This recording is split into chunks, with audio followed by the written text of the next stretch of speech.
Thank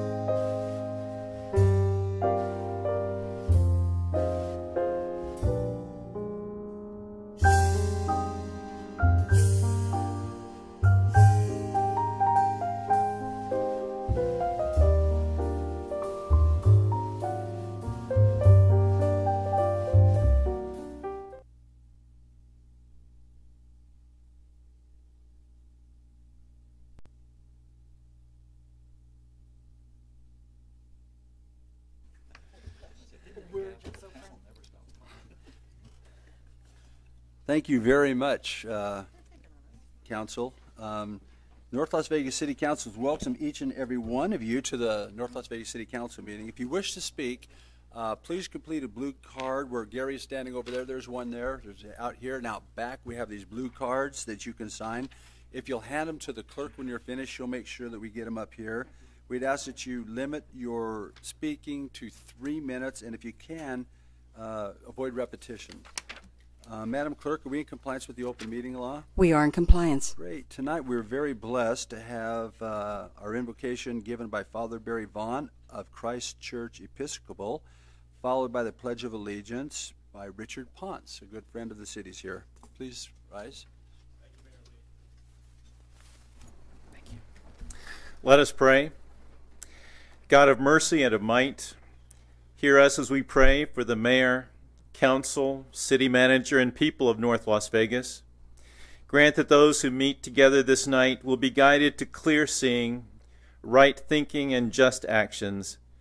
Be present with all who make decisions that affect the lives of others, for all who mold public opinion, for all who write what others read, for all who hold aloft the lamp of truth in a world of ignorance, for those whose hands are worn with toil, and for the unemployed whose hands are idle. Upheld by your omnipotent hand, send us forth from this place to do the work of another day, pledged to serve you and our fellow men and women, knowing that we stand not in our own strength, but in yours. Blessed are you, O Lord, our God, Creator, Redeemer, and Sustainer, for the great love that you have for all humankind. Amen.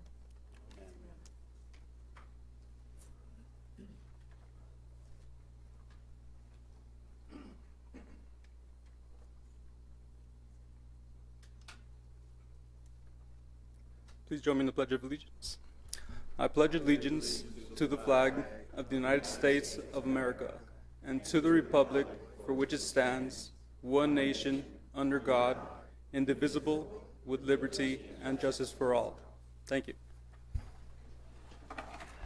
Thank you very much, Father Vaughn. Thank you so much for coming and giving our pledge. Did I lose him already? And all the good Episcopal people in our community.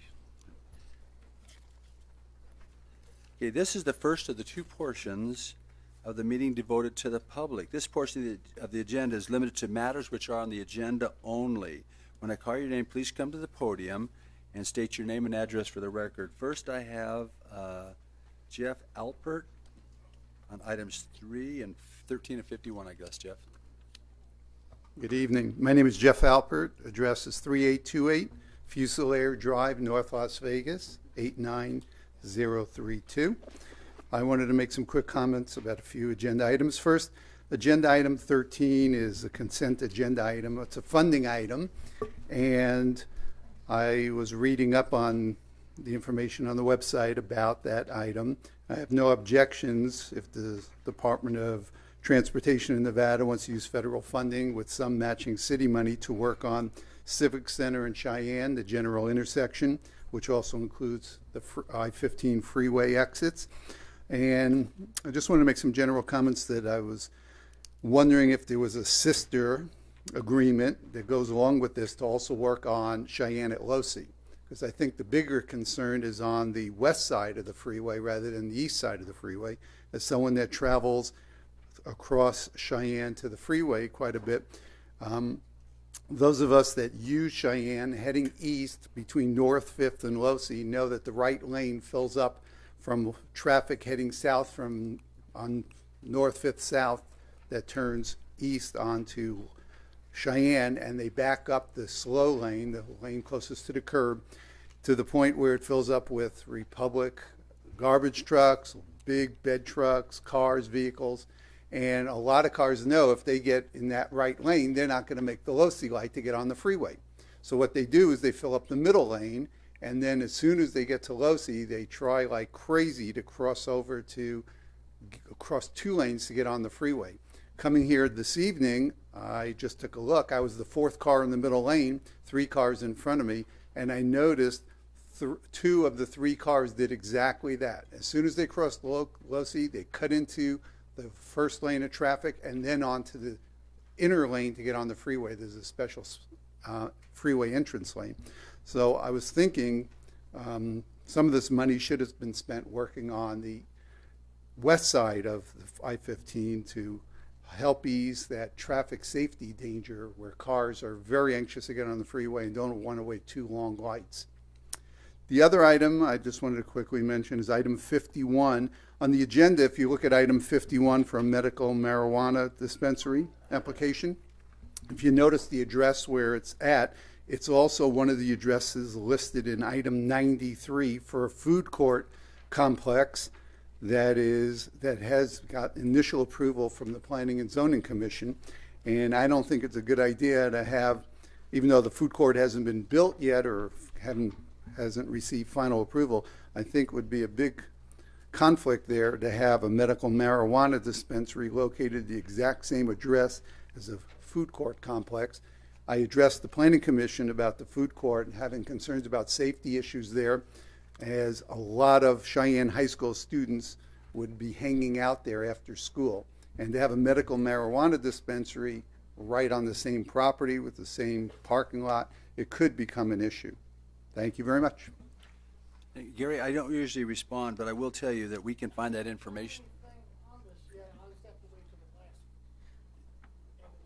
Jeff, I just want to respond. You can get a hold of DOT, and they have a list of everyone and the projects and the cost-benefit analysis, so you can understand, what the DOT is doing with their money. Okay, so that you can learn that out yourself. Brian Potashenk? I'm sorry, sir. That's okay. Good evening, Mayor, City Council. My name is Brian Potashnik, 2125 North Las Vegas Boulevard. I am the general partner of the 250 family apartment units adjacent to item 54, which is, item 55, UN 7514. It's a special use permit that we are opposing the city issue for medical marijuana. We feel that having 250 family units that are occupied currently with over 500 children that are within 50 yards of a medical marijuana dispensary is certainly in opposition to what we are trying to do and build good communities. And I have been inundated by my residents and represent my residents who have no voice here today to come and speak in opposition of having a medical marijuana dispensary. We have a community facility there that runs after school programs. We are working right now with the Boys and Girls Club to try and get them to occupy the building and several other nonprofit groups to help the community. We already have a crime and drug problem in the area that we have addressed through various means, including a contribution of over $1 million of renovation to the property that is now going to be pulled from application with our lender because, in fact, they do not like the fact that there is a medical marijuana dispensary being placed right next door to our community. So I am preparing and just putting the City Council on notice that on the 14th we will be out in force to voice our opposition along with the residents and others who are part of the community that I currently represent and the families that do not want to live directly adjacent within 50 yards of a medical marijuana distribution facility. Thank you all for your time. Thank you. Sir, I'm sorry, can you tell us what location again? And I apologize. Yes. The dispensary being proposed, or special use permit, is 2113 North Las Vegas Boulevard. We are at 2125. Okay. So we are directly contiguous, probably 50 yards away or less from where this facility will be And again, it's a 250-unit family property with, I would say, in excess of 500 children that walk back and forth from that property on their way to school or to the stores and whatnot. And it is just not a good use for that vacant facility that the city is allowing for the application for a special use permit. So again, thank you very much for your time this evening. Thank you very much for coming down this evening. Madam Clerk, the agenda? Oh. We have another addition, Vicki Higgins.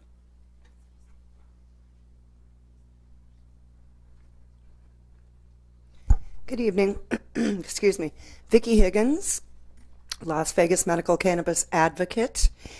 I'd like to point out that the fact that these are close to residences are not going to be that big of an issue. These are going to be highly secure. Vicki, is this speaking to a particular item? I'm speaking in general for the medical cannabis community. But we're not doing that. This is just if you have a particular item on the agenda that you have. But there will be a time for you later. Yes, yes. Unfortunately, I had some dental work done. I might have to leave early. So I wanted to stand in support of these different... You've just done your best. Honestly, Boy Scouts honor, okay? You've done well. All right. Come back at the big meeting and we'll give you all your time. Thank you. Okay. I don't want to be rude, but I need to get into this agenda, everyone. Is that the last person that had one here?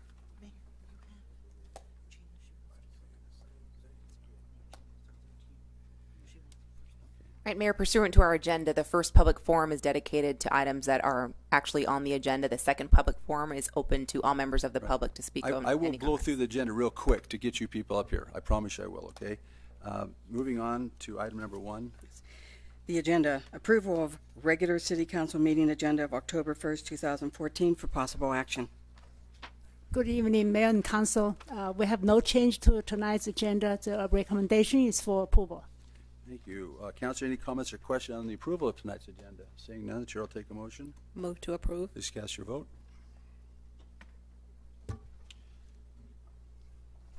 Madam Clerk? Consent agenda. Matters listed on the consent agenda are considered routine and may be approved by a single motion. However, any consent item may be moved to the business portion of the agenda for discussion at the request of any council member. Thank you, Council. Any comments or questions on the approval of the consent agenda this evening? Seeing none, the chair will take a motion. Move to approve.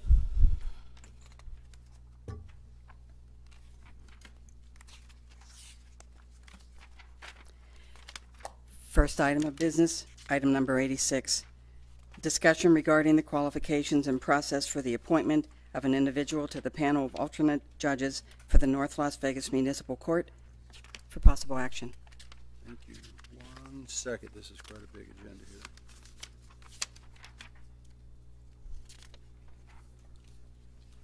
Item number 86. I see Mayor Hopkins is here. What we have, pardon? Or Judge. Yeah, he can have this job. So, anyway, what we have in the city, Judge Hopkins, are you still in the room here somewhere? Please come forward, Judge. What we have, and if you want to bring Ms. Marshall, that's fine too. But what we have at council is we have certain obligations and responsibilities that come our way, and very seldom do we actually touch the judicial arm of our city. But there is a wonderful group of people called alternate judges who work for the judicial system. And so I asked the judge to come by today to tell us a little bit how that program works, how do you use these people, maybe give us some direction, let us have a chance to learn the issue with you. So I appreciate you coming as we educate our city council tonight. Right. Thank you, Mayor and Council. Judge Sean Hofkin, North Las Vegas Municipal Court. I'm just here to answer any questions that any members of the council may have for me regarding the process for the pro tem judges. Pro tem judges are ones that are attorneys or those that meet the qualifications that are approved and appointed and voted upon by this council. That's the process. And for particulars about the actual code and the legal requirements, I'm certain Ms. Morgan can answer any of those questions. But historically, the way it's worked since I've been on the bench is when someone, either through a personal relationship with one of the judges or someone submits an application to the court directly, myself and Senior Judge Van Lanschut, when he was on the bench, we would go through that person's request to be appointed to the panel. We would often meet with that person, look at their resume, a letter of interest, and we would have a discussion about that. And then we would, if somebody we wanted to approve, we would jointly do that and have it put on the City Council's agenda for approval of that person, and then that name would be voted by the council. Also, when Judge Ramsey took the bench, I believe it was in 2011, we continued on with that process.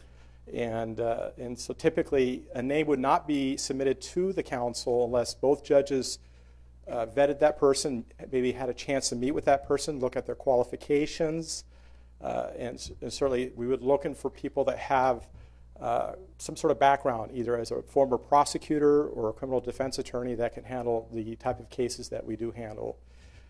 Currently, we do have quite a few members on the panel. Senior Judge Warren Van Lanschut's on that panel. Attorney David Salmon, who is a North Las Vegas resident, he is also on that. He's been on that panel for quite a few years. He does have a lot of criminal defense work. I know he has a contract with the district court where he represents individuals going through the mental health courts at the district court level.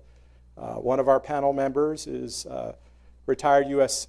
Attorney Kurt Schulke, who is retired, and he's been a great help to us because if something comes up where we need someone to cover our calendar, we can give him a call and he'll be there that day. So, but typically that's the process, is we look for the best candidates, and then when we all agree upon that, then we submit those names to the council for your approval. I love it. So here's the thing. How many people do you have in the cycle? How many people? I believe, and I think I provided, each of you got a list. I want to say, was it 8 names? 9. Yeah, we currently have 9 members on the panel. Prior years, we had former North Las Vegas City Attorney Roy Wolfter was on our panel for many, many years. We've had he's now since is deceased. We had another panel member that has retired, and she's no longer practicing law. So a lot of those names that we have on there have been with us for quite a few years. I know that, who am I thinking of? We've had a couple that have been there for probably 8, 9 years that have been on our list. So is 9 a good number? Does that seem like that's a yeah, as long as, you know, for me it is at the moment, just because as long as we're not using them too much. I know we're both members of an association of Nevada Judges of Limited Jurisdiction that has a conference twice a year. So there might be 2 weeks out of the year where we're going to be at this conference. As you guys may know, we're required by state law to go to classes for continuing legal education, like the Judicial College. You and I both attended many years ago. So as long as we're not taking too much time off, I think what we have is sufficient for now. We're looking at a couple names maybe to drop off because we haven't used them, because a lot of them are in practice. You know, they're practicing. A lot of them are solo practitioners, so it's very difficult for them to leave their practice, spend a day down at the court, because, you know, that time is money. So it depends on, you know, if there's a conflict there. But you know, I think as long as we're not taking too much time off from work, you know, what we have now for right now is a good number. So, Judge, basically, when you go to the Judicial College, you have to have fill-ins. You have to have people come in and help you do your job. I understand that. And I see that Warren Van Lanschut is a senior judge, so he could easily go anywhere in the state. Yes, he can. Any municipal court within the state. Yeah. And, so if you are sick on a Wednesday night, I mean, and you go down a list of 9 people just to see who will come to cover you if you're sick? Right, and it basically it depends on who's available. Usually we'll call in either to the court administrator or to our assistants to give a call, because I know my assistant, she has all their numbers on her phone, so she can call them at any time. For example, Attorney Kurt Schulke, he's retired. So he sits in court in Henderson, Boulder City, and North Las Vegas. At a drop of a hat, he can be available. I know several years ago when I was in the hospital for a week, he was there to cover our calendar. Usually we would like to have more senior people that are retired, like in Judge Van Lanschut's position. He's retired. I know he sits out regularly out in Henderson Municipal Court, I believe, and So those are the people we're looking for that are available to come down and sit for us. I can understand. So I sent you a letter, and we talked about it before I sent you a letter. It was a Right. very friendly letter that I would like, I think the city council will help sponsor this letter again if we need it, that you would, if you do look for more pro tems, that you would look for people who had North Las Vegas residencies, so we can train these people someday to work alongside you as the court gets bigger, or when you retire, or maybe be future city council people. Have you been able to, you haven't probably had any changes since the letter, but would that be, we would like to direct you to let us know if that's at all possible. Right, and under the city code, that's your right, I believe. The way the code is written, you guys are the one that approve and appoint these people. So if you guys give the court direction that you would like for the court, obviously it sounds like you guys want us to continue what we're doing because we know our field, our realm, is to provide names of people that have either are living in North Las Vegas or working, serving the citizens of North Las Vegas to have ties here. We certainly can do it. We can do that. So that's something that we've always considered in the past, but it was not really brought up that much about, okay, where you're from, where you're living. I know one of the panels, he's recently moved to Utah, so we don't really use him that much anymore. Whereas before, he was living here in Clark County. He was the contract public defender for the Henderson courts, and that's why we put him on our panel, is because he had extensive criminal law background. So, but we don't usually use Mr. Carling is not really available because he's no longer living in Nevada. So, but certainly we will follow that directive. I think that's a great idea, is to if we have people that are qualified and could provide that service to the court and to the citizens of North Las Vegas, to have people that have strong ties to this community. I think that's a great idea. Well, and by you two vetting it and then passing it to us, those people get a really good look. Yes. You know what I mean? And so we would really want to make sure we got you the best and brightest in North Yeah, Las Vegas. I think we should just continue on the way we handle it is that as long as you guys know that the judges are working together to find the best people, that when a name is submitted to you, you know that's already been accomplished. Have we got any questions for Judge Hopkins? Yes. Yes, ma'am. Now, Judge, my question is, we have two names apparently that were submitted with this application. Have you and Judge Ramsey both reviewed these, and are we assuming that that because they've come this far that they are being recommended by both of you? No.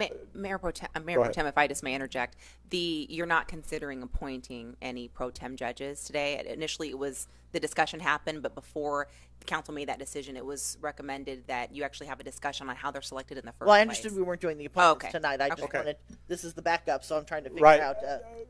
To be honest with you, Councilwoman Wood, that has not happened in this particular case. Okay. I have not met with these people. All I know is their names. I know they've never made any appearances in our court that I'm aware of. Looking at the State Bar website, looking at where they're working, I believe what they're mostly involved is civil litigation. So I'm not sure what their qualifications are. I personally haven't seen their resumes, but she and I have not had any discussions or come to an agreement with respect to those two names. Okay. So what we are going to do then, as you were talking about, Mayor, is making sure that we go back to the original procedure where they're vetted by both of you so that the council has assurances, because I know I'm certainly no expert on judges. So, I mean, I'm going to rely very heavily on the recommendations from the court to who would be the appropriate people and where they're from and how easily accessible they are and all of that, and your knowledge. Right. So, all right, thank you. Okay. So, go ahead. I'm not going to close this item out, but I want to thank you for what you do. But I want you to recognize that our budgets are tied together. We have responsibilities. We have to fund the court. You obviously have to do your best to do your job. We don't want you to be a revenue maker. You know, we make money off our people. But, you know, we do share a lot of the same services, the HR services, and, you know, so we are tied together quite well. Oh yeah, and I believe the next item that's going to be discussed deals directly with that. So, and again, if in the future names are brought before you, if you'd like to have one of the judges come and maybe discuss with you members of the council about this particular person being proposed, I'd be more than happy to be here with you guys for that. Thank you, Sean. I'm going to keep this open, but you can have a seat. Okay. Okay. Right. Thanks. Council, I made that mention about our budgets, that our courts have to run and operate under their own steam just a little bit. And in that, I've requested some information. I've gotten some information. I'm wondering if Darren Adair, would you please come up to the front here real quick? And I'm trying to research the Sparks law. The Sparks says that they can do HR, they can take care of their whole system, or they can be joined with us, and we can work together on this. But one thing that distracts me, and I don't have a lot of control over the judicial branch, but I am able to get information that lends me to understand that they understand what I'm trying to do here. And I want to know if you can confirm this. I asked you if you would or to have this looked at, but coming from the numbers I received, the judge who is not here tonight, how many numbers of days has she been off the bench in the last year? Do you have that information? Good evening, Mayor and Council. Yes, we took a look at that. That comes out of our payroll records and from our HR system. Just to give you an idea, we ran the report in order to understand the demand for these pro tem judges. Mayor Hofkin, I believe in the last 12 months, had 24 opportunities where one of these pro tems could sit in, and I believe Judge Ramsey had 78. Okay, so here's where I'm going with this. I have no oversight over these people, basically. I can just get information. But when you, in a year, outside of your holidays and outside of your vacations and stuff, take 78 days off, that equals, our judges make $216,000 a year, and we have a judge that takes 78 days off a year, which means that we pay a judge who takes that much time off over $70,000 for not doing their job, which means we have to pay other pro tems $12,000 to fill in for that judge. We're looking at $82,000 that the city has spent on a judge who's not doing their job. Is that how I asked you to research it for me?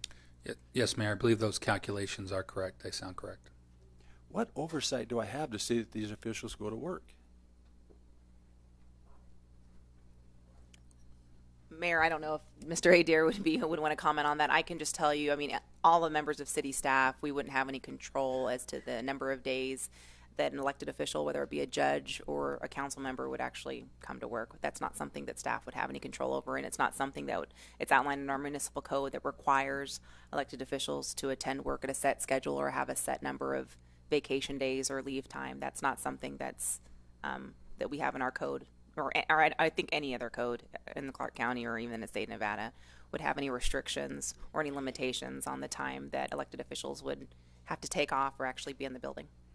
Thank you. I guess, Council, my statement is this right here. I know that when we were elected, this is a part-time job. A part-time can be part-time, but it's a full-time responsibility that we have to the residents in this community.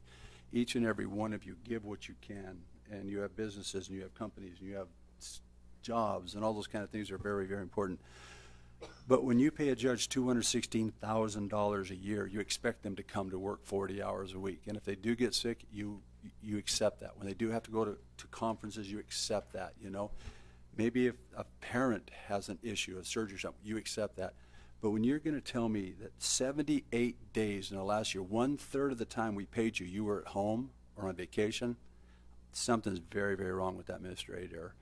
And I don't know how to fix this problem, but this cannot continue, and I don't know how to solve the problem. But I'm going to work on this. I'm just letting you know this is immoral to do this to the residents of North Las Vegas.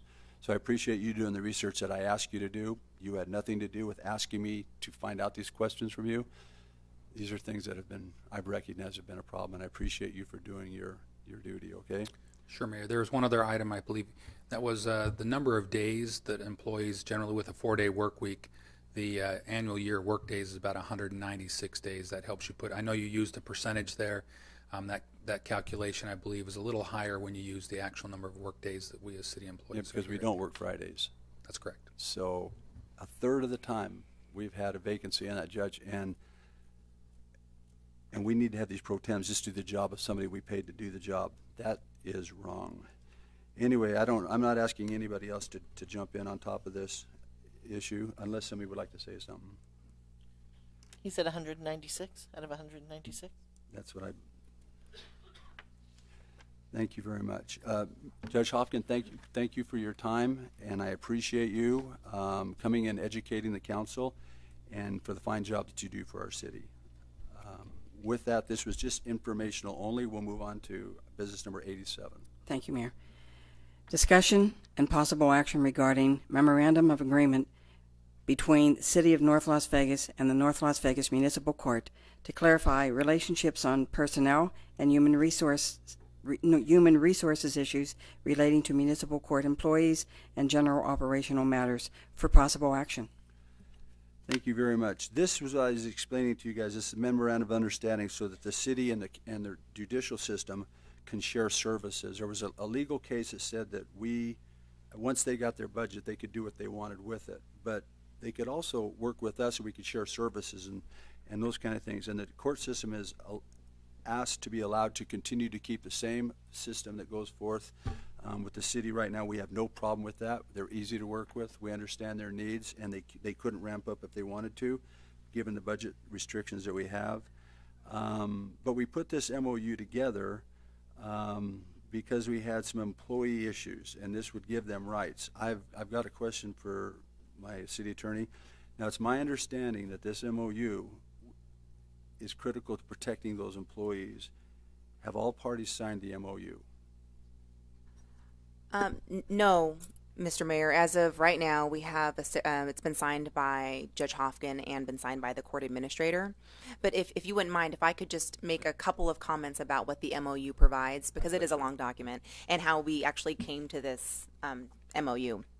The city of Henderson actually successfully entered into an MOU with its court system, and this MOU is modeled, it's substantially similar to that. The first section of it actually states that all municipal court employees, if this MOU were actually to become valid, all municipal court employees will continue to be treated in all respects as employees of North Las Vegas. They would be responsible and would have the protections in their collective bargaining agreements. That would be Teamsters Local 14, the Police Officers Association, and the police supervisors. They would also be protected by the civil service rules and any other city municipal policies and procedures that the city of North Las Vegas employees are held to. They would also be able to continue to benefit in the City of North Las Vegas's benefit plans, including our cafeteria plans and medical insurance and dental insurance and vision and the like. They would also continue to, the North Las Vegas would continue to assume responsibility for all the industrial insurance and workers' compensation claims. And of course, we actually incorporate the terms of all of the collective bargaining agreements, like I mentioned, with the 3 collective bargaining unions. So excuse me, it basically memorializes what we've had in the past, which was a little bit in flux based on that decision that you mentioned, Mayor, that they would continue to have the same protections that they've had in years past, and the city and the municipal court would recognize the validity of those collective bargaining agreements between the employees that are housed at the court, just like they would with the employees that are at City Hall and other locations within the city. Thank you very much. I have one person who would like to speak, and I probably have some final statements knowing me. Mr. Larry Griffith. Oh, pardon me, Larry. Does anybody else want to speak right now? I have a question. Yeah, we have a question. Sandra, so basically what this MOU outlines is just putting in writing what we've kind of been doing all along, with one exception. Who then are these court employees under the judges or under our HR? Well, the court employees, based on the agreement that's before you today, would still report to their court administrator. But the court administrator, as has been in the past, would still work with my office, HR, and to provide those other internal services. Also internal services that I think people forget, things like fleet, building maintenance. You know, when something happens at the court building itself, those are city employees that go over there to maintain those things. Risk management, purchasing, those are all internal service departments that provide services to all of the levels departments, and they would continue to provide those services to the municipal court. So those court employees would still report to the court administrator as their day-to-day supervisor, but we would ensure that those internal service departments we have would still be able to service the court. Okay. So really, we're just kind of clarifying things because we've been doing this pretty much this way all along, yes, with the exception of maybe who had control of hiring and firing a little bit. No, we still been working with them for, as far as the only exception in this agreement is that we would not represent a judge in the case that's currently pending. Other than that, it's very, very similar to the Henderson Agreement and basically just establishes status quo. Very good. Thank you. Madam Pro Tem. And then this is a little bit for the audience. When this decision came down from the Supreme Court, it really threw the cities into a bit of a whirlwind. And I say that as I serve as our representative on the Nevada League of Cities, and I can tell you that from the very southern tip of Nevada to the very top of the northern Nevada, every city in between has been trying to deal with the ramifications of this decision that came originally out of the city of Sparks. And it basically says that we, the city, provide funding for the court, but once they get that money, it's up to them how it's spent. And so it really separates the court system from the city. Other than we fund it, they're now responsible for everything. And it threw a lot of things into question, including, and made very clear in the decision, that the employees were now employees of the court and no longer employees of the city. So it threw questions such as, well, does that mean that they no longer have a collective bargaining unit over them? Because that was done through the city. So now was the court going to have to go form a separate bargaining unit and create a whole second collective bargaining agreement in order to protect the employees, or could it be done through the city? And everything was, whether maintenance, whether fleet, whether city attorneys would now provide services. How was all this going to happen now that we were separate but equal? And so it has been very, very problematic. And so the best answer that anyone's been able to come up with is to come up with these basic agreements that are putting some of the standard operating procedures into place and kind of codifying them, that although we don't have to do it this way, that this is acceptable to both the court and the city. That we don't want the court necessarily to have to go do its own collective bargaining agreement. That we're going to make sure that the employees at the court are still part of our collective system, but that they remain Teamsters, which is what they are currently. That we are still going to provide certain HR services, that we're going to provide various other services for the court. And so it really is the best thing for the employees, and because of that, I'm going to support this. But I am also going to go on record saying I also have two very large concerns with the MOU. One is, it very clearly states that North Las Vegas will continue to assume responsibility and provide legal representation and or indemnification pursuant to Nevada law for any legal actions filed against the municipal court and or its judges and municipal court employees arising through the term of this agreement. And that has been a little problematic. There have been about 4 or 5 cases, I believe, where Human Resources made recommendations that were not followed. And as a result, employees have now come back and sued this court via the city. And this means that we are going to continue, should we not prevail in those suits, that those funds are still coming out of city funds to pay any damages arising from that. And I do have a tremendous concern about that. If judges are not going to follow HR's recommendation, then at some point we may have to discuss that indemnification and the paying of damages is coming out of court money and not city money, because there's only so much city money going around. And if we lose 5 cases, whether it be at EMRB or whether it be at in court, I mean, this is going to be problematic for the city. So I am concerned about that. And the other one states that North Las Vegas shall continue to pay all necessary expenses associated with maintaining and renovating as necessary the municipal court's facilities in the same manner North Las Vegas has historically done. I have no doubt that North Las Vegas is the owner and proprietor of that building. So this is, to me, almost like a rental situation. If that was the case, we as the landlord would not be paying for the day-to-day maintenance or any kind of remodeling or those kinds of things. So my question is, at some point, I think we need to look at whether that part comes out of, certainly if it's a major repair, it comes that would be the landlord's responsibility. But day-to-day janitorial service, minor upkeep, you know, some of that I think we need to work out with the court. So I think we may have to address some of these issues down the road, but as it stands now, I realize the imperativeness and how important it is to get this codified and how important it is for our employees. So. Thank you. That brings a question. This is a 2-year agreement, is it not?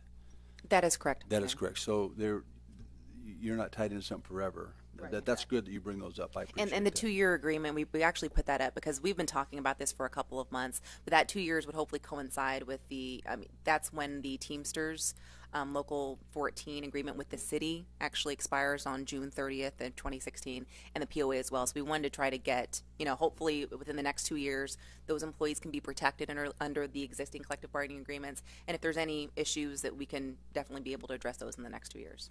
Judge Hopkins, please. Mm-hmm. Absolutely. Is it? Okay, there we go. Hi. Okay, this is regarding the building facilities itself. I believe currently out of the court budget, and maybe Cindy can confirm this, we pay $300,000 into the general fund from court funds as part of the retiring of the bonds that were originally issued to help build for the justice facility. Now at that time, half of the building was towards the police department for the correction center, right, both floors, and then the other half was for the municipal court, both floors. Currently, the current, as you know, the current situation is the second floor that was utilized by the court in years past is now the new police headquarters. Used by PD. Yeah, so we're down to just the one floor on the one half. In addition to that, with respect to the upkeep and maintenance, there are there's administrative assessments that are collected by the court that are paid to the county and to the state, but some of those AAs are actually kept in a special fund maintained in North Las Vegas that is directly tied to the building maintenance and everything else. So there is a fund there. I'm not currently know what the current balance is, but like we've just recarpeted some areas, we've repainted some areas. All that was paid for by those AAs, not out of the general fund. Okay. Okay? Good. Does that answer your question? Yes, I feel better than on that. Okay. Thank you very much. Judge, would you sit close to the front in case you have to rebuttal again? I mean, I'd just like to have you close. If that'd be all right. All right, I'll sit over there. Sure. Yeah, I have time for other questions. I sure do. So here we have an MOU signed by the court administrator and by Judge Hofkin. So it's not signed by the other judge. Does that make a difference for us? We can just go forward and do this, and or can start operating under this. No, it would not be a valid agreement until it's signed by all parties. But if this is something that the reason why we put it on the agenda is because, you know, Judge Hofkin and Cindy are able, and sorry, Ms. Marshall are able to sign it now. I acknowledged it as to the forum. Dr. Liu has acknowledged and saying that, you know, as the chief executive officer of the city with regard to employees, she's comfortable with it. But council could not sign it. The mayor couldn't sign it until it's actually vetted before all 5 of you and you approve it. If you sign it tonight, that's wonderful, but it will not have any binding legal effect until it's signed by the parties. But we can work under the premise or under the guidelines of this MOU and immediately, and we are. Yes. Okay. The city is. That's a very good question. They do not have a chief judge over there for another odd reason. And 2 of the 3 people over there actually run everything now. Pretty much they're doing the day-to-day operations, the judge and Ms. Marshall. So that to me is a majority. But why has the other judge said she will not sign this? What is the rationale to this? I don't know. I don't believe Dr. Liu knows. I'm not. If you're welcome. Well, all I say is I received an email, and Ms. Marshall received it. She just basically stated, I will not sign it. But as you guys reference, is about how we operated prior to Sparks. In order for any of that to change, you know what I mean? If any of that's going to change at this point going forward, you're going to need to have all 3 basically agree to that, and that's not going to happen for the time being. That's not going to happen. As long as I'm on the bench, and this is what I've told my people. I've been here through the whole recession. I've been through since the very beginning, where we had lost people, reduction in force. In my position, I just told this to Larry just a few minutes ago, I said, I'm not the type of person that when people are giving concessions or losing their jobs, to kick them while they're down. That's just my personal philosophy. I'm not going to take something from somebody that when they got hired were told, this is what you're going to be. You're going to be part of this group, or you're going to be working for the North Las Vegas. These are the rights and benefits you're going to receive, with the expectation that you're going to be a hard worker for the citizens of North Las Vegas. I'm not going to be in a position or want to be in that position to take something away from somebody while they're down. So I'm just saying it for the record that I want to go forward with the MOU. Nothing's going to change from what we've been doing in the past. Could you shed any light on, and please don't offer anything that you don't know, of why or what interpretation or what was wrong with the MOU with the other judge? I can't read into that mind. Okay. Can't interpret I do that want mind. the council to know, when we in the city all took a pay raise, the judge there was not required to do it. He came up and put it on the agenda, says, I want to cut my money just like everybody else that works here, and he took the same cut. We didn't get that from the other judge. Okay. So Well, I want to put that on the record. You okay. think. At this time, Mr. Griffith? Yes, sir.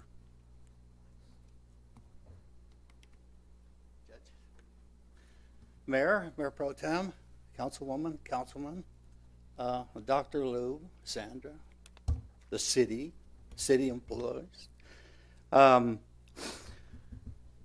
As you know, we've been in doing concession agreements since about 2008. We've done everything we can to keep the lights on in the city. The last extension agreement that we did, we were 4 days before the Department of Taxation was ready to take over the city or come into the city. And the thing is, all the labor unions got together. We sat down and negotiated good faith 2-year extensions. The police had theirs, fire had theirs, supervisors had theirs. We negotiated contract in good faith. I think the people in Sparks, when they sat down and voted on this and did this, they didn't sit down and think about the repercussions of what was really going to happen, because this meant that when they did that vote, it meant that you are a employer within an employer, that you are your own employer.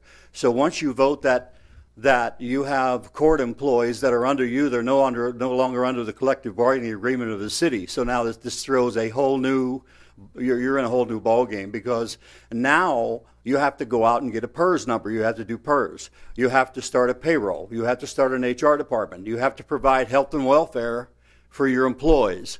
There's several things that you have to do that nobody ever thought about. So now, in the city of Henderson and myself got together, Fred Horvath exactly, got together, did an MOU, and the MOU was for the courts and with the city, with my collective bargaining agreement, Teamsters collective bargaining agreement, that everything would stay in place as long as the collective bargaining agreement was in place. That was what the intent was.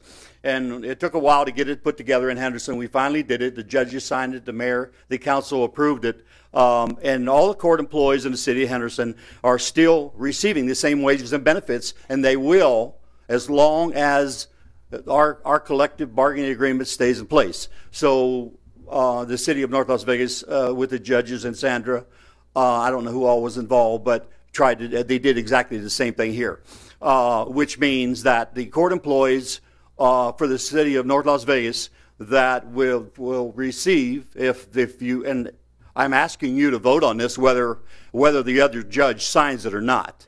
We have a judge, a court administrator signed it. That's 2 out of 3. And I'm asking you to vote on this. Now, is it legal or not, Sandra? I don't know, but let me tell you something. In the past, from where I stand, in the past, the court administrator and the judge have always made their own policy, past practice. And how many times have we done that in the city of North Las Vegas? That's what you guys live off of. So, in past practice, you've always made your own decisions, your own practices, your own policies. One judge, a court administrator. The other judge, a court administrator. Never had all 3. So I don't see why this time we have to have a majority. You have a majority, you have two. So if the other judge doesn't like this, then she's a judge and she's a lawyer. Take the legal action. But from my point, I want all the employees to be protected in the city, in the courts. And I will say one thing, and I will say this. I shouldn't, but I will. The media is here, but I want to say it anyhow. When you're working in a hostile work environment, you have to have protection on the job. You have to have protection.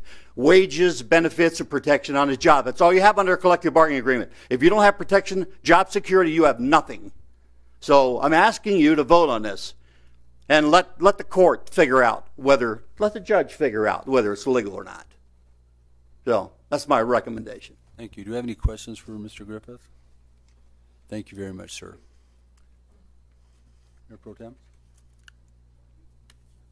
Did you want to say something? Oh, I'm sorry. Okay. Council, do we have any more comments or questions on this item? Okay, what's before you is 2 of the 3 people who run the court system have signed an MOU with us to continue on with the same system that we've had probably since this community was chartered, and we think it's a good system. We think that there's a good agreement in place. We think there's good leadership within the city and within the Teamsters local, and we're willing to continue to move forward with that agreement. If I have no other discussions on this, the chair will take a motion. I move in order to stabilize the rights and benefits of our employees at the court, that we go ahead and approve item 87 and the MOU between the city and the municipal court. Thank you much. Please cast your vote.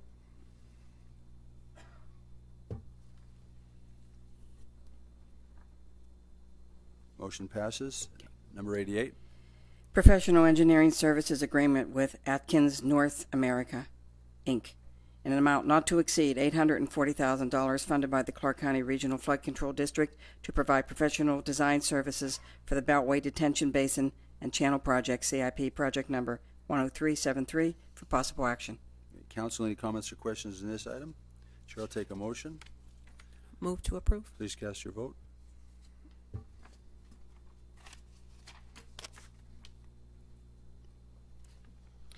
Item number 89, Professional Construction Management Services Agreement with CM Works, Inc., an amount not to exceed $719,400, funded by the Regional Transportation Commission of Southern Nevada Index Fuel Revenue Fund to provide construction management services for the Centennial Parkway, Camino El Dorado to Lamb Boulevard Project, CIP project number 10329, for possible action. Thank you. Dr. Liu? Mayor and Council, I'd like to read a correction into the record, please. The funding source is actually come from 2 different agencies. Out of this total dollar amount, $467,610 is funded by Regional Transportation Commission of Southern Nevada, and $251,790 is funded out of Clark County Regional Flood Control District. With that change, the recommendation is for approval. Thank you very much. That correction does not need to be made in a motion. You've already just corrected it for the record, correct? Yes. Okay, very much. Council, any comments or questions on this item? If not, I'll take a motion. Please cast your vote.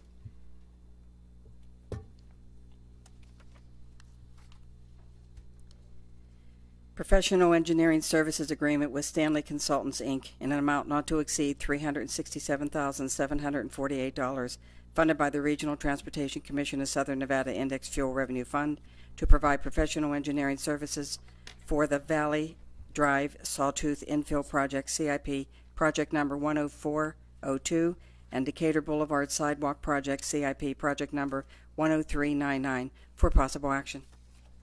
Council, any comments or questions on this item? Seeing none, the chair will take a motion. Move for approval. Please cast your vote.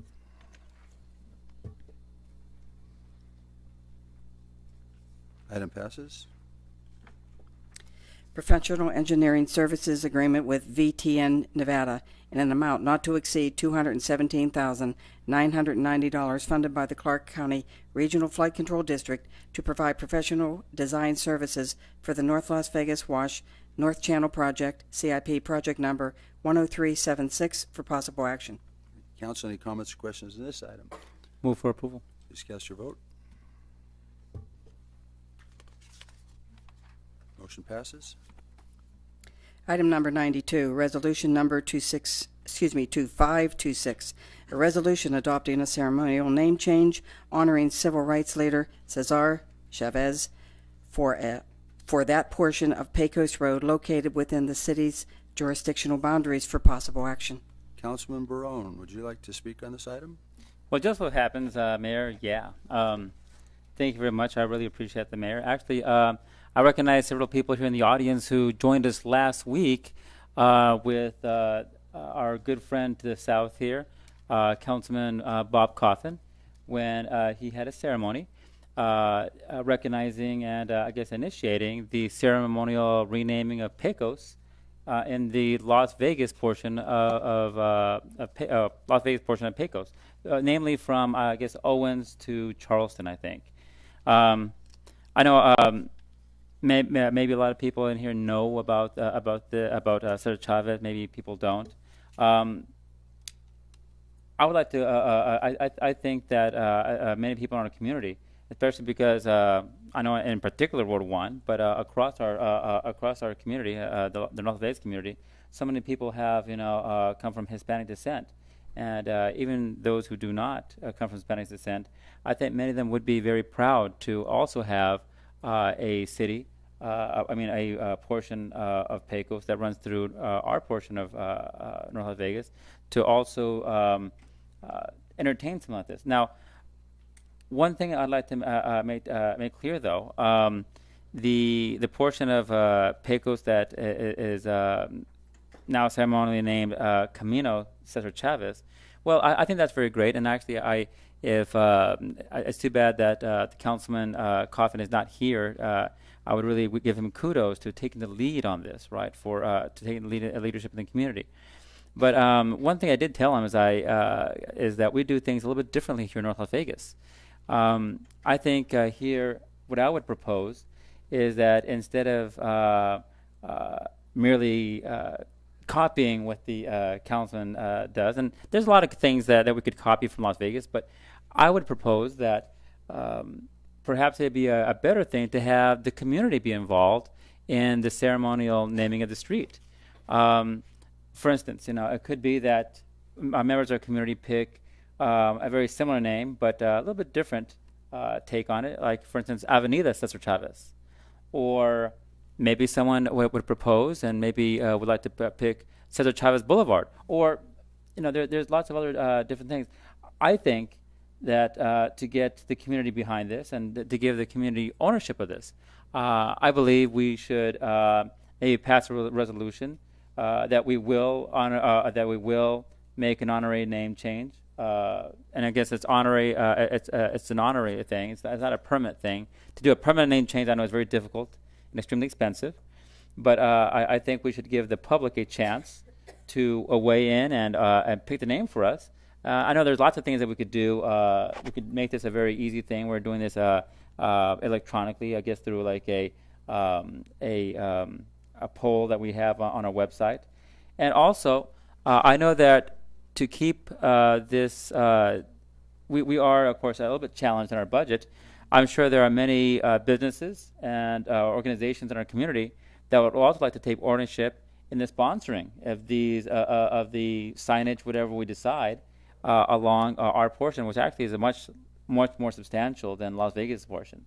So I would recommend here to you, Mayor, and our colleagues, that although we do adopt this resolution, we take a measure, maybe some conditions, to allow to allow our city to have a say in it, and hopefully, though, we get it done by the time that Cesar Chavez Day rolls around in March.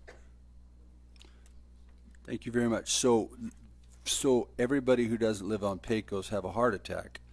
This is just an honorary thing. So over in, I think, Ms. Goins, your area, they have 8th Street and all these, but they have some people of influence throughout the community that their name is there, but it's still the straight name. So it would be a ceremonial thing, and you're working with the community to come back later with some ideas, but City Council has told you go forth and see what you can do. Is that what you're? That's what I'd like. Yes. Jennifer, Sandra. Yeah, Mr. Mayor, if I could just have a point of clarification. The resolution that's currently included in your backup does include the adoption of the name, quote, Camino Cesar Chavez. And so based on your comments tonight, what we can do is just interlineate the last 2 recitals in the resolution to state that whereas in recognition of the foregoing, the City Council desires and declares to be in the city's interest to adopt a name honoring Cesar Chavez as a ceremonial street name for that portion of Pecos, and not specifically name it Camino Cesar Chavez, because you want input from the community. Yeah, is that correct, Councilman Brown? Yeah, good. Okay. So yeah. So I guess what we're doing here is getting more than anything else a vote of confidence, vote yes, an official thing. But we're going to leave it up to our residents to come up with the name. Okay. Ms. Jennifer, do you have anything to add to this comment? This time, anything that they come up with, we can easily put it on the sign. We have some cost for just the material itself, but the word on the sign is not going to change that cost, so we'll be fine. Thank you. So if this passes, then you will find other like-minded people such as yourself and come back with a plan before March. That's what you're. I think the plan would be to maybe have maybe a nice town hall meeting regarding this, and get some public input, and maybe even put it on our website. I think Mr. Fox has a pretty good command of being able to do this communication type thing. And again, I'm hoping that we could have something in place well before, and actually maybe do the official announcement on Cesar Chavez Day in March. It'd be, I think, a very nice thing to do to honor Cesar Chavez. Thank you. Council, any more comments or questions? So what you do between now and March, is that going to include some fundraising as well? Yep. Okay. You got it. Sometimes, when we, right now, a lot of people are being asked for donations all over the place, right? And we do have Christmas coming up. So I'd like to have a little bit of time so we could shake the trees, so to speak. And I would like this to eventually be very low or zero cost to our city. But also, I think when our community, when they have a chance to put their money where their mouth is and take ownership of this, I think it brings a great deal of satisfaction, I think. And it's something that people can be proud of later. Thank you very much. We have 2 people who'd like to speak. Ms. Naomi Perez, and behind her, the next person will be Rosemary Flores. Good evening, Mayor, Councilwoman, Council. My name is Naomi Perez, Cesar Chavez niece. I am support of Cesar Chavez street name. As a niece of Cesar Chavez, I believe it, that our young generations will appreciate the history of my uncle, Cesar Chavez. Only the street. Cesar Chavez deserved Camino Largo. Thank you. Good evening. Thank you very much. Ms. Flores?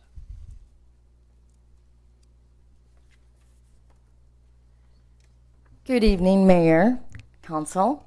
My name is Rosemary Flores. I'm a community activist, and as a community activist, I believe and I'm in support 100% of the Cesar Chavez name change. I'm sorry, not name change, street name, because it is historical, and I believe that it would benefit to the new generation, and maybe they would appreciate more of the history of what he did in favor of labor law. And so I think this would benefit, and not only that, I think that our tourists would love to come and see that from all over the world. Thank you so much. Thank you very much. Councilman Brown, that is the last of the people who would like to speak on this motion. You did mention zero cost to the city, right? Oh, yeah. Okay, that's part of the let's motion. see how let's see how good a certain person can be at fundraising for this, right? That's right. Okay, well, if we have no more comments or questions, I'll take a motion on this agenda item. Do you want to make your motion? Well, actually, I don't want to be the total hog on this. You know, I want to let other people in on this. I mean, Move to approve. Please cast your vote.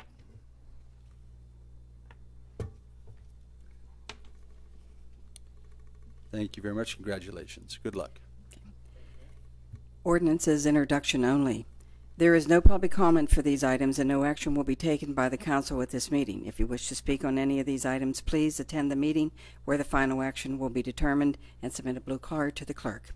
Ordinance number 2690, an ordinance related to zoning amending section 010 of Chapter 16 of Title 17 of the City of North Las Vegas Municipal Code by reclassifying approximately 3.23 plus minus acres therein from an M2 General Industrial District to a C2 General Commercial District, ZN 0914 Cheyenne Simmons Food Court for properties located at 2665, 2770, 2755, and 2885 West Cheyenne Avenue, southeast corner of Cheyenne Avenue and Simmons Street, and providing for other matters properly related thereto. Set final action for October 15, 2014. Ordinance number 2691, an ordinance related to zoning amending section 010 of Chapter 16 of Title 17 of the City of North Las Vegas Municipal Code by reclassifying approximately 3.23 acres therein from an O-L Open Land District to an M2 General Industrial District, ZN 1014 Madlock Holdings, for property generally located approximately 330 feet north of Azure Avenue and west of Beasley Drive, and providing for other matters properly related thereto. Set final action for October 15, 2014. Thank you very much. Item number 95. Okay. Item number 95, appointment of 2 at-large citizen members to the Regional Transportation Commission of Southern Nevada Bus Shelter and Bench Advisory Committee for 1-year terms ending November 1st, 2015, tabled September 3rd and 17th, 2014, for possible action. Thank you, Council. When I was in the legislature, I actually went to work on the bus shelter and a bus turnout issue, and this is actually a committee that, because of some legislation I put forward, we now have this. When I first got involved with this, no one knew how many even bus sites there were actual. And what had happened was at that time, the bus shelters were owned by private entities, and they would put those shelters up and be able to live off the revenue of that. They would give 50% to the city and 50% they would keep. Well, the system wasn't working too well, and we had a world-class bus transportation system, but a kind of a horrible delivery system of people standing in the hot sun, because if there wasn't enough traffic going by, they wouldn't put a bus shelter in. So anyway, all that got taken away from the cities and the revenue and was given to RTC, and now we've got a great system now where we're putting these bus shelters and turnouts. I think there's been 50 turnouts now have come since that period of time, let alone the bus shelters. But the sad thing about the bus shelter was, as my first active chairman, was to figure out how many of these shelters do we have out there and how many bus sites, are needing some help. And we found out there was 195 locations where the bus did not go there anymore, but the sign was still up. So we took off all those signs and started the whole system, the process of building a world-class delivery system for those bus riders. So I have since left the board, thank heavens, and it's kept going. It does a fabulous job for the district. And in most of your council districts, you're seeing a lot of bus shelters and turnouts being built, and that will continue to take place because of this committee. Tonight I have Mr. Scott Rudy, who would like to be appointed to this council, to this committee, and I'd like to nominate him, and that will be my motion, that we appoint Mr. Scott Rudy to continue onto this board, or to be onto this board. Please cast your vote. Oh, that was my motion. There we go. Thank you very much, Council. He'll do a fine job for us. City Manager's report. Excuse me, Mayor. Before we go any further, can we just make include in that motion that you wish to table The appointment of the second member. Yeah, there's one other additional member that I haven't chosen yet to work on that. So could we do that in 2 weeks? Put that on the agenda 2 weeks from now? Yes, Mayor. Thank you very much. City Manager's report. Mayor and Council, when I shared the end-of-year report from Aliante Golf Course about a month or so ago, you all showed great interest of the operations at this golf course. You also had a lot of good questions. So tonight we have representatives from Trim Golf to provide an update and also answer questions from you all. We have Tim Uvolo, General Manager for the golf course. We also have Mike Ryan, Senior Vice President for Operations, here to present. Gentlemen, I've got a lot of people in the audience, and if you could be brief, I'd appreciate that, or succinct, but we do want to get your report, but I do have people that... We'll make it very brief, Mayor. Thank you, Council. Thank you, Mayor, for having us tonight. We appreciate the time.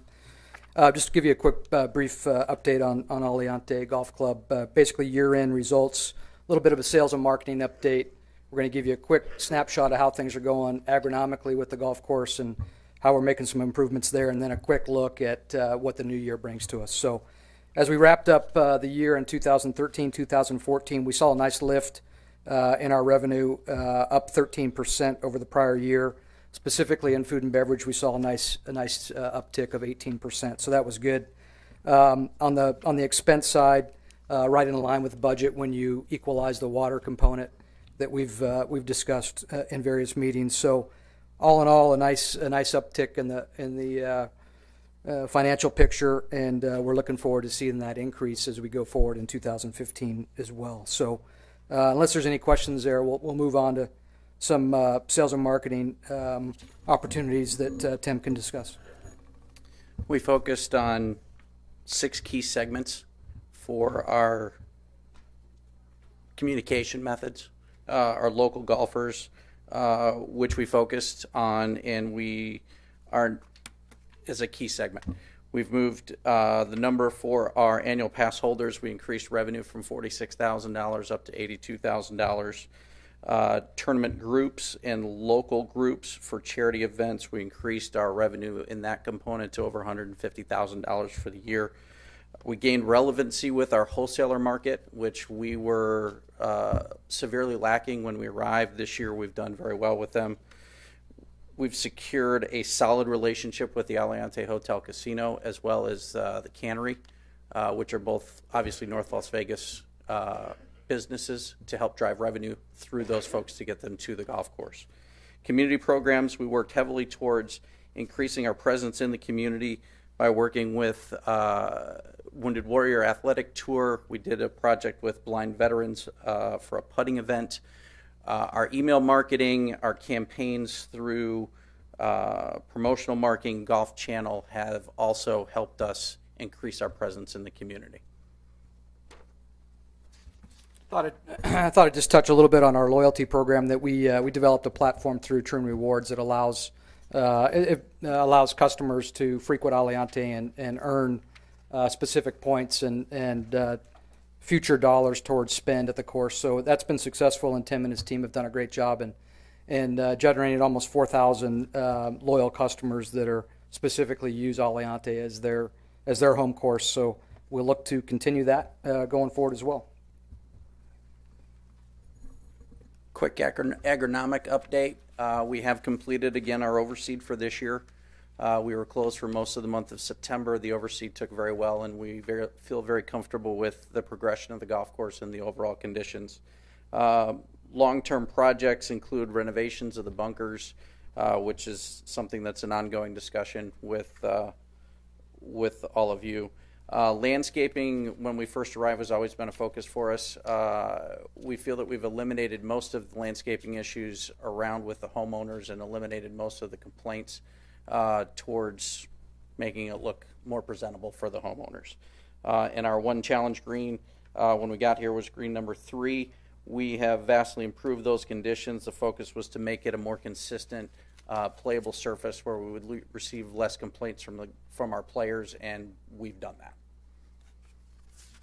I might add the focus as it relates to the golf course agronomically has really been working from the center lines of the golf course out And Ken Yates, our golf course superintendent, has done a wonderful job in doing that, but also accomplishing the opportunity to clean up some of the areas around the homes. And I think the feedback coming back here to the city has probably diminished a little bit there. So we hope that's working. And then as we look ahead, as we move into the new year, 14-15, the last page here gives you a snapshot of what our numbers are going to look like, what we're projecting for the new year. A revenue lift of 11% over prior year.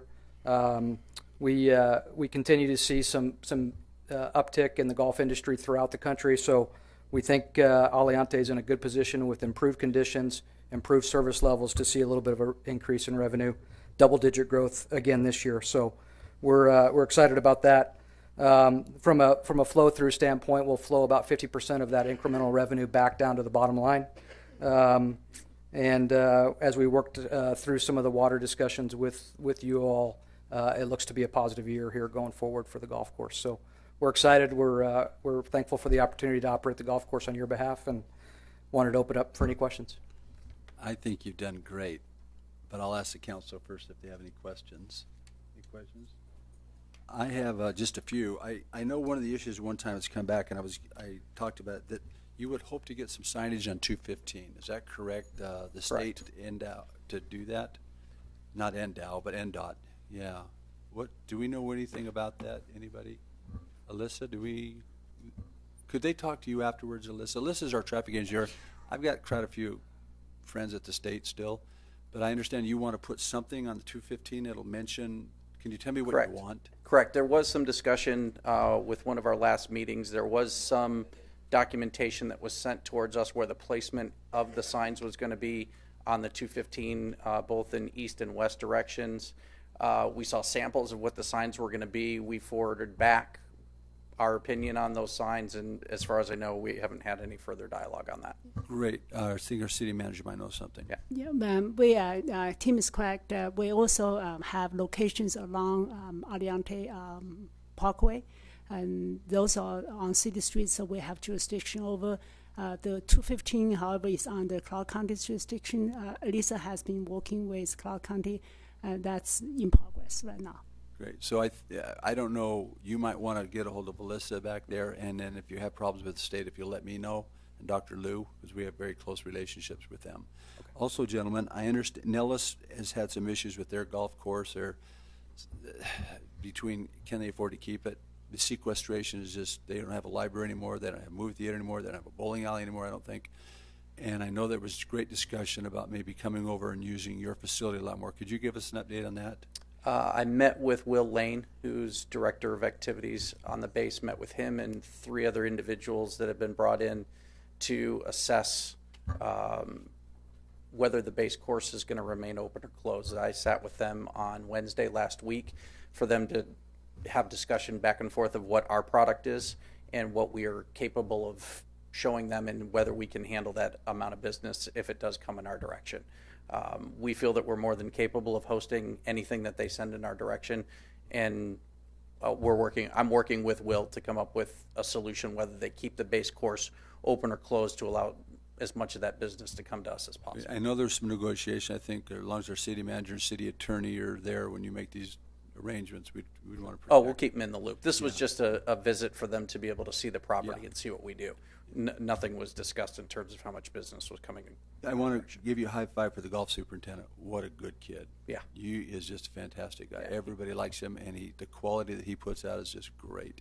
But I would ask you, do we see anything in the future positive that you can brag about coming your way? Or I know that the water issue is very important, but can you grow another 11%? I think with improved conditions, I think we can. I think, when you look at the volume at 43,000 rounds, I think the opportunity to maybe generate a little bit more revenue in those segments of business, outside play, maybe some group activity coming from the resorts where we can drive a little bit higher rate is going to help us lift that revenue stream. So we're going to focus on that. We want to maintain, obviously, that local base of customers and keep that rate relatively where it is, but try to grow in the other segments, which will give us an opportunity to move the needle a bit. As we've improved the golf course agronomically, that's going to help us do that. So we're positive on what we think we can do going forward. We are proud to have you as a business partner. You're doing a great job. But let me ask the council if they have any questions. Councilman Wood. Well, I know that you've been working on the signage, and I support that wholeheartedly. I don't know any other community that you drive through where they don't have major signage that tells you where the golf course is, and particularly in North Las Vegas, where it's just kind of not really on Aliante Parkway, it's just kind of off of it. So there's a lot of people that don't realize the golf course is there. So I appreciate the signage efforts. I understand you've done some reach out with Aliante as well, and appreciate that. And just the upkeep on the golf course. I have not had complaints. I don't know about Councilman Wagner, but I know I haven't had complaints this year about the status of the turf and the grass and all of that. I know you've got overseeding and things to do, but the golf course in and of itself has been looking significantly better than it has in years past. So we thank you for your efforts. Thank you. Thank you. Councilman Wagner? Yeah, ever since you've come in and taken over the management of the golf course, I mean, I play it regularly, and it's improved over the last couple of years drastically from what I've seen. So yeah, I'm not getting complaints from residents, and things are looking good. So thank you. Thank you. Gentlemen, thank you very much. Appreciate you. Have a good night. And this was just report only. Thank you, City Manager, for bringing that report to us. Council items. Do we have anything that the council would like to speak on tonight? Mayor Pro Tem? I would just like to thank everyone, particularly all the council members, for participating in the Nevada League of Cities annual conference. We had a wonderful conference this year, so I'm very pleased with how everything turned out. We hosted one of the 2 evenings with the barbecue out at Craig Ranch Park, and I know all of you made it, and I appreciate the support there. It was a wonderful job. I want to send some very, very special and well-deserved kudos out to Terry Sheridan, the Economic Department, particularly to Donna Gamble, who it was knight in shining armor. She did just an amazing job.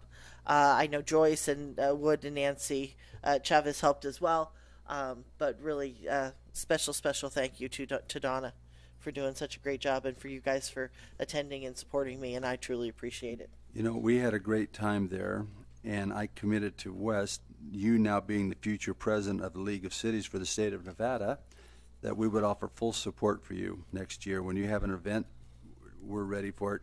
And then they told me it's going to be in Wendover. Yes, West Wendover. And then we retracted that. I don't think we're going to West Wendover. We can send Mitch Fox, though, okay? And we will support that one. Anyway, thank you. Thank you. Wagner. And that was some good barbecue, by the way. It was. That corn on the cob was the best I ever had. But I want to just, we congratulate a lot of our staff. They're constantly working hard, our senior staff, our directors, and we do appreciate all them. Tonight I just want to, express my gratitude to my council members, my colleagues, that work hard and tirelessly for the community, especially Mayor Lee, who we know is out there going 1,000 miles an hour and promoting the city and doing things. And I want to just recognize him also for the good things that he is doing for the city of North Las Vegas. And so that's all I want to say. Well, I appreciate that. I do, but my bosses are out there and they're expecting me to do it, and I made that commitment. So thank you so much, though. Hey, on September 12th, over 100 AmeriCorps volunteers participated in City View Park, a cleanup. And this was their 20th anniversary of doing this. Councilman Goins-Brown went there. She spoke to them. She thanked them. City Maintenance and Outreach did a wonderful job. Steve Ryberger was incredible with the small staff that he has. And I know that also Chuck Woodruff, one of our city constituents, has worked tirelessly on this. But, Councilman, would you give us an update on that big event? I mean, 100 volunteers. Well, what they did was cleaned up the park, removed a lot of graffiti, repainted the playground equipment, moved rocks and boulders, just made the park accessible to the residents again. And it looks absolutely amazing. And I don't know if they did anything around the lake area, but the playground equipment is just stunning, sparkling brand new paint so you can play on it. And lots of, what are those birds over there? Cleaned up a lot of droppings and things like that too, just so the grass looks nice as well. Now, these were young adults. These were young adults, ages, I would say 17 to 24, and just volunteers who came out to support the event. Thank so you they for had a going really, really to. good time, and they worked from like 4 o'clock in the morning till 1 or 2 that afternoon, until it got very, very hot. Thank you very much. Thank you for representing us out there. And that was at City View? That was at City View Park. Well, and maybe that's one of the things that we can look at now as things are getting a little better in the city. One of the really fun things we used to do at City View Park was we would stock it once a year with fish. And then we would allow the kids to come and go fishing and learn how to fish. And for a lot of people in that neighborhood, that was their first and major experience fishing. And it's not something, obviously, with the economy as it was, that we were able to keep up. But it certainly is a goal for us to strive to bring that back, because the kids really enjoyed that. That's exciting. Good to hear. Well, anything else? I think we've covered that. We are at the end of council items. Now we go into the public forum. This is the second public forum for this meeting.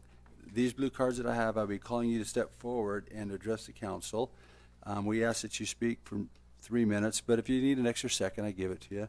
And so what I'd like to do is ask Ms. Higgins to come back up first. I needed to continue this meeting to this point, or we could have been here for hours, and the council needed to get through the agenda. But thank you so much, Vicki, for understanding. Not a problem. Vicki Higgins, Norland Street, Las Vegas, Nevada. I'm here as a Nevada cannabis advocate to support each and every one of the teams that have committed the time, effort, and the research to put together a packet. Unless there's a glaring problem, I think each and every one of the applicants that you will be hearing about this evening deserves a chance. We appreciate your support in this method. Thank you. Thank you very much, Vicki. Next, I have Aline. Oh, I'm so bad at this, Isaac. Jaragari. This might be something you can help me with. Okay. Is she still here? Please come forward. You have a very unique name, cultural name, and it's not Irish. So.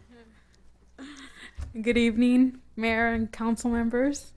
Well, my name is Aileen Hari Giamaya, 1001 East Cary Avenue, Unit 912.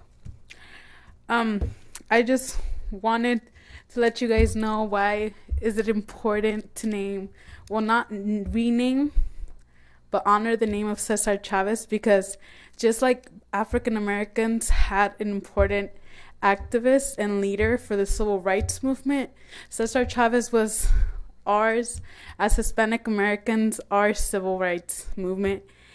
And we already have a street named after Dr. King, and it would be an honor for this city to have both names in streets as a memorial for both of them. And they're very important. And thank you so much. Thank you very much for coming tonight, staying with us. Miss Esmeralda Vielda.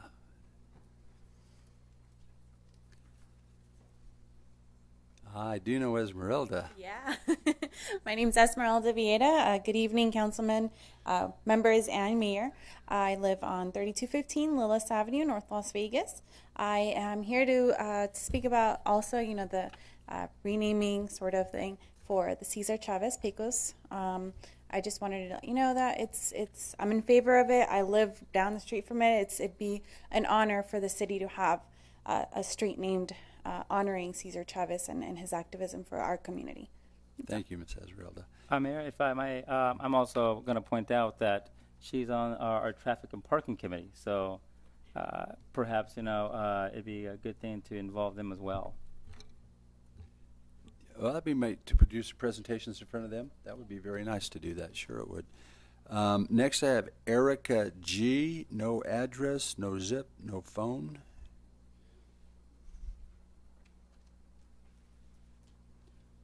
Erica, you're going to have to state your name for the record, because everything goes in the record, or I would have kept a blue card and just gave it to the clerk, but since you didn't actually add that, would you say it for the record?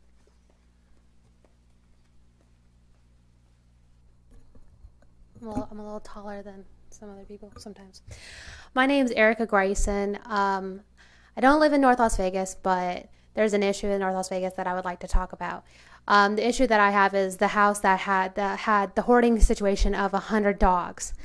It's in North Las Vegas. There is a spay and neuter law. You have to spay and neuter your dog, and unless you have like a note from your doctor saying, oh, your dog is too old or whatnot. A city council member had rented his house out to somebody that kept these 100 dogs. And it has come to my attention that there was a comment made that it wasn't his job to let them know that that they need to fix their dogs, which in fact, if you're a city council member for North Las Vegas. Do me a favor, just speak to the issue. I don't want to try to attack anybody, but just state the issue in the law, if you wouldn't mind. That's what I'm trying to say.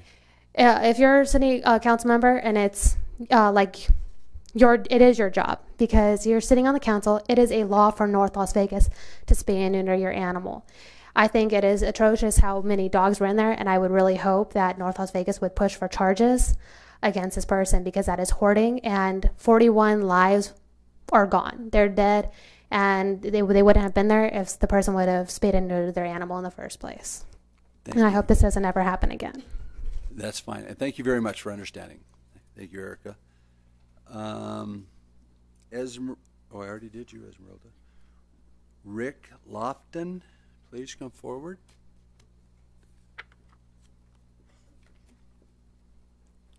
Hello, Congressmen and Councilmen and Councilwomen. My name is Rick Lofton. I grew up here in Las Vegas. I'm a native here. I graduated from UNLV. And I wanted to talk to you guys today about the police and the relationship with the community. And I wanted to be more specific with dogs. I own a pet social network. And on our network, we found a viral video of officers being aggressive with police animals. And I wanted to see if we can come up with a solution to maybe figure out a problem and to prevent frivolous lawsuits. I think it would be cheaper for us to spend money in training officers so that they know when a dog is being aggressive versus paying out lawsuits. You can imagine police officers coming into your home for whatever reason and your animal being killed. And I don't think that would be in our best interest for the community and trust with the police officers. And I don't think any citizens would want to go through that. So I'm asking for your support with draft bill number 10 and to make sure that we have funding so that these officers are trained and they can recognize when a dog is being aggressive versus a dog just barking because someone's coming into their home. And that's about it. That's a very good comment. I think our police are very cognizant of doing that. Senator Parks will have a bill next year in the legislature that will also discuss that item too, so you can follow it at the state legislature. All right, thank you. But if you would like, we have our police chief back in the back, or some of our people that would love to talk to you and tell you what the procedures are as they are today. Yeah, definitely. I mean, and I have a pet social network, so I mean, when I saw the things online, I was kind of taken aback from it, and I was hoping that, you know, growing up here, the community has always had a good relationship with police, and because we do have access to so many members, I'd hate for something like that to mess up that relationship with the officers, especially if it's just training that we could do for this. So I know you guys have a budget and this training costs money, but if we can maybe move some things around, we've got about 3 cases already that you guys are reviewing, and I'd hate to see more of those stack up. Sergeant Chrissy Kuhn is back there. She's our PIO. She's standing. She'll speak to you, okay? All right, perfect. I Thank appreciate you, sir. Thank you for coming this evening. Sarah Mikkinen. Please help me, Sarah.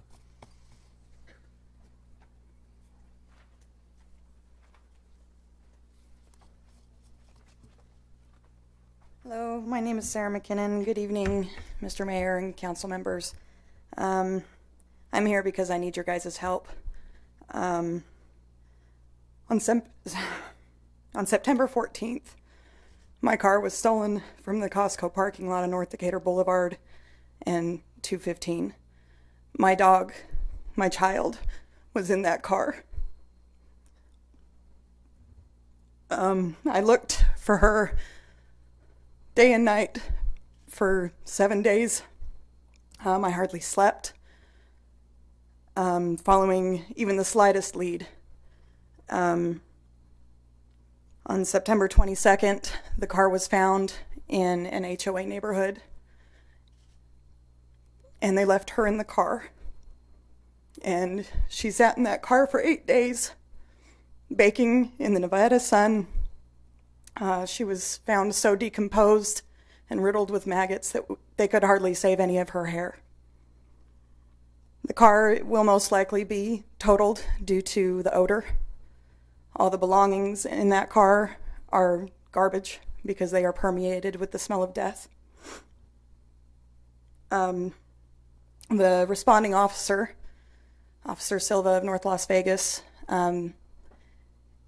has informed me that his hands have been tied, that he was unable to go view any surveillance footage at Costco because of what he called a media blitz, where the media had contacted Costco requesting surveillance footage, and they have refused to release anything without a subpoena. Because of that, the case has now been thrown back to auto theft.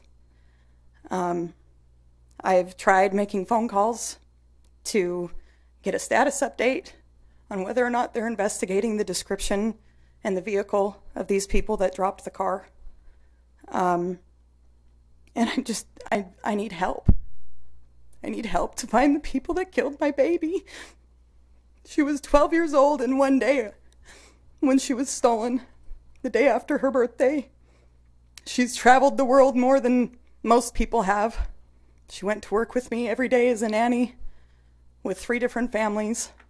Children in the Middle East adore that dog and are devastated to hear this news. So please, please help me find some information on what's going on with this case. I know that none of it will bring her back, but we have a description of these people, and someone needs to be held responsible for this heinous crime. Thank you very much for your time. Oh, we're touched. Captain Roberts, would you mind spending a time with this sweet lady and see what is going on and what we can do to offer help? I don't know if it's a Las Vegas or North Las Vegas issue, and Costco, it's so close to us, but ma'am, if you'd go outside, Officer Roberts is right there, and he will work with you on this. Gary Bouchard, please come up. Well, you can wait. I got 4 more people that I don't want to wait too long. Okay. I'm here to talk about an issue that does not directly concern me, but I don't, I have a lot of friends of mine who are in the real estate business. While I was out of town in Iowa, I have to go back to Iowa once a year, otherwise my head blows up. And while I was out of town, you guys, I understand, voted to start charging real estate agents a $200 a year licensing fee to work in North Las Vegas. Is that correct? No, actually, you were here at the meeting when I did it. You weren't out of town. We voted on that while you were here. I don't think so. Oh, was there a letter or something sent?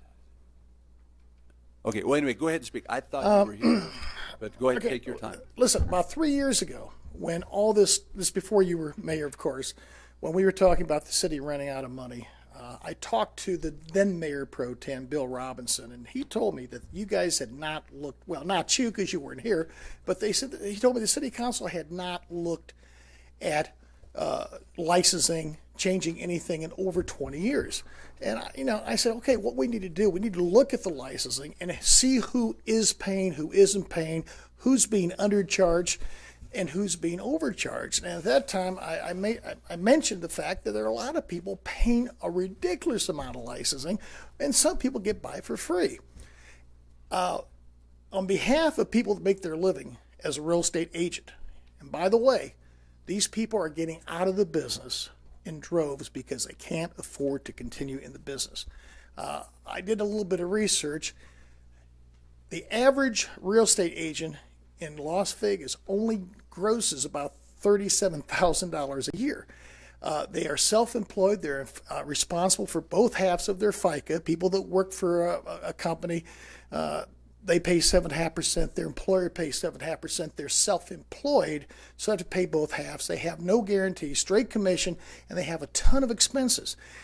Their state license to be a real estate agent is only $300, and that's for a 3-year license, but there's a $200 license fee just to run a business in Nevada.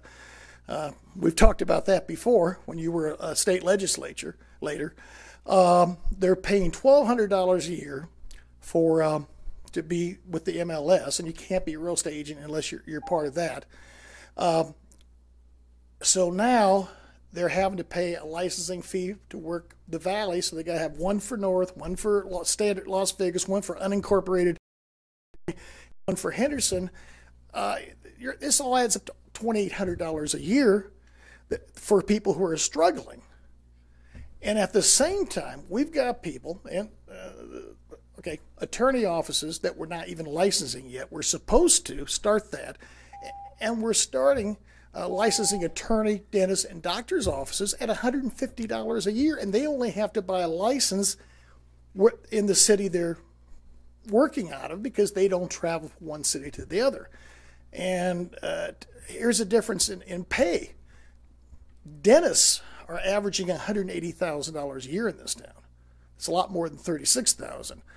Some of these lawyers are averaging $225,000 a year, and they're being charged less than some housewife who's struggling.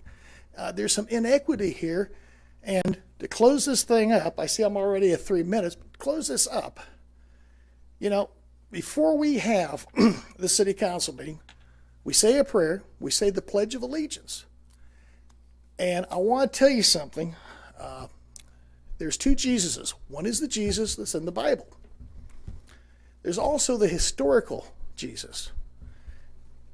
The difference is this was written 80 years after Jesus died.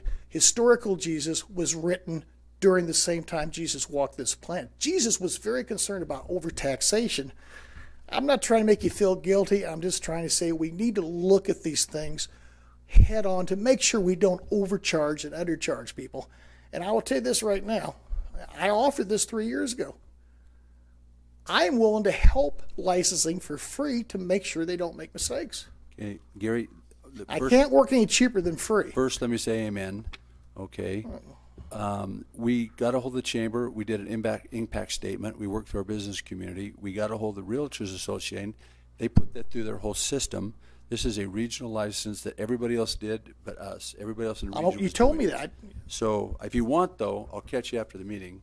I would love to talk to you after the meeting. Let me have that. And keep in mind, I'm not a real estate agent, nor do I plan on becoming one. I just feel sorry for people. No, you're quite an evangelist, though. So anyway,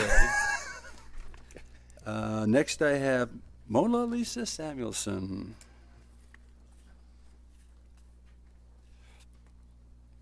Good evening. My name is Mona Lisa Samuelson. I live on Kirkland Avenue, Las Vegas, 89102. I just wanted to tell you, thank you so much from the medical marijuana community, first and foremost. And secondly, once again, it's a busy night. You guys, I want to thank you. It's always nice to see your intelligence hard at work. We have seen you stick up for the sick, injured, and dying by allowing medical marijuana establishments to come in and establish businesses here without limiting the state selection. I want to thank you for that. You have stuck up for the city employees who are going through a scary staffing transition. Thank you for that, too. You have tried to engage your community, teaching them about their historical background and their heritage. Thank you for that. I want to thank you. And that's all amongst all the other business that you do all the time. I want to thank you for that. So that's it. That's all I have to say. Thank you, guys. Good night. Mona Lisa, have you moved into North Las Vegas yet? No. I'm working on it, though. I'm working on it. Don't And thank come you back for the until you move into Aliente North Las presentation. Vegas. Pardon? Don't come back until you move into North Las Vegas. Just having fun with you. Doris Carter. My dear, sweet friend, Doris Carter.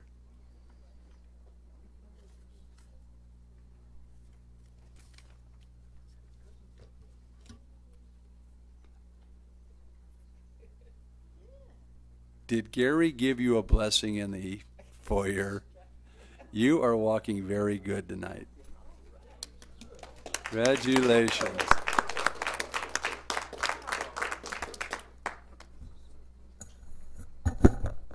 Good evening. Believe it or not, a very young child blessed me the other night. Okay, I'll back up a little bit. My name is Doris Carter, 1626 Davis Place, North Las Vegas. Tonight, I want to discuss a little bit about a very sticky situation. Money. It's coming close to the end of the year, and we are pretty close to the same position we were in a year ago. And I've been doing a lot of thinking, and the only thing that I believe that I haven't discussed about how we're going to get some money to help our situation. We need to involve the people of our community to get more cooperation, more involvement, where they are interested enough to participate in all the activities that we present to do exactly that, raise money for us and them. I'm still a little concerned about working together. I was on the bus a few days ago, and the bus has a specific route that it has to take. And we got to this certain point at Civic Center and Cheyenne. The intersection was completely closed off. They were working on some project. And the people that were supposed to be directing which way the traffic would run, they told the bus driver to run on public property. And the driver said, I'm not going to take this bus because it's a double-decker and we don't go on private property while we're driving the bus. So by me being on, well, not on, but involved with city council, I said, call your supervisor, because they are supposed to have communication with each department to decide which detour you're going to take or how are we going to get around this problem. So if we can get all these different entities to communicate with one another, we can run smoothly. And my goal is to have North Las Vegas actually working to its fullest capacity. Thank you. Thank you very much, and we will take that advice. Okay. My last person is Gina Grierson.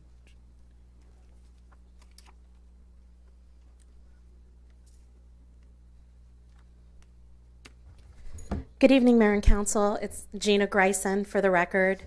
I'm here tonight because 45 dogs are dead from a fire, and that home was owned by a North Las Vegas city councilman. I spoke to that councilman on the phone the day after this horrific incident, and I saw the press release that was issued, and I think that probably most people in the community are questioning whether or not there was knowledge of the fact that there were nearly 100 dogs in this home. This is such a horrific case of hoarding. I happen to have been involved in the other case of hoarding that's going on in North Las Vegas. In fact, I'm a witness in that case. I was there the day it happened. Hoarding is a big issue. That's why we have spay and neuter. I was here, I don't know if any of you were, when North Las Vegas was the first jurisdiction to pass spay and neuter. And so it was very upsetting when the owner of the home and the elected official, councilman for North Las Vegas, said to me, "It is not our job to tell people what to do with their dogs," when this person knew there was unsterilized females in that house and knew that there were animals being bred. So I understand that we need to find solutions, but I don't think we can solve a problem unless we admit that we have it. And I think that there needs to be transparency and honesty about what really happened. I also have and this was a completely preventable tragedy. I also have the records, the screenshots from the animal control log, where animal control was aware of the tip, which the brother admitted in the newspaper to making, that there were 100 dogs in this house. How did this go unnoticed? How did this go not addressed? There are 45 dead dogs, and there are a lot more at the shelter that need to find homes, and we don't know what state they're in, medically or behaviorally. I definitely want to work with North Las Vegas to solve these issues. I'm working with Senator Parks. In fact, he just messaged me right when the meeting started and said, yes, I will work with you to try to find some language to define hoarding, so that we can address this issue and properly address people involved in it. We really want a transparent investigation in what's going to happen. I think that's going to be the only way that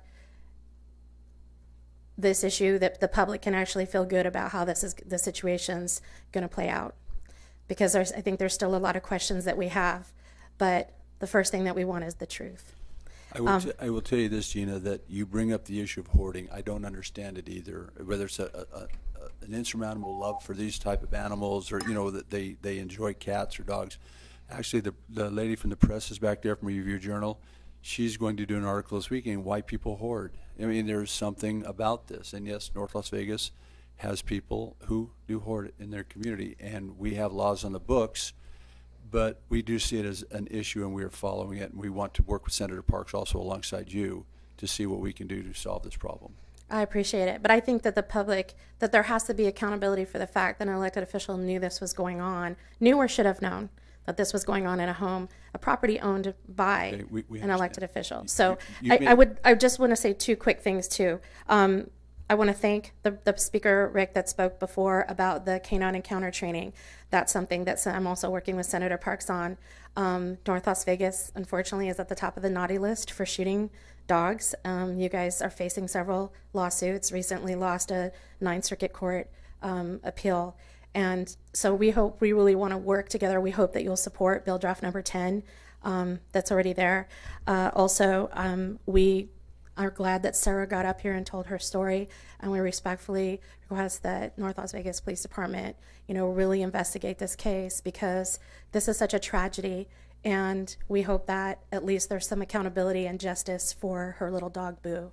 Thank you very much for your time. Gina, let me stand up for our police department for just a second, and I agree with you. We need to train and teach. There's no doubt about it. But if somebody opens a door and it's a bad person and they let that dog out and say, sick 'em, you know what I mean? A lot of times bad people do horrible things with good animals, and train them to do horrible things too. So we're looking at that also, how you can be so cruel to an animal to set it to take, a bad situation. So we appreciate you concerned on those issues. And I appreciate that, but if you read the Ninth Circuit Court decision, you'll see that the Ninth Circuit Court justices actually questioned in the Louisa Thurston case whether the animal's even attacked. So it's not every case, but we recognize that we're on top of it. Right, and we understand too that there's going to be some unfortunate cases where bad owners and the dog's going to die because of the sins of the owner.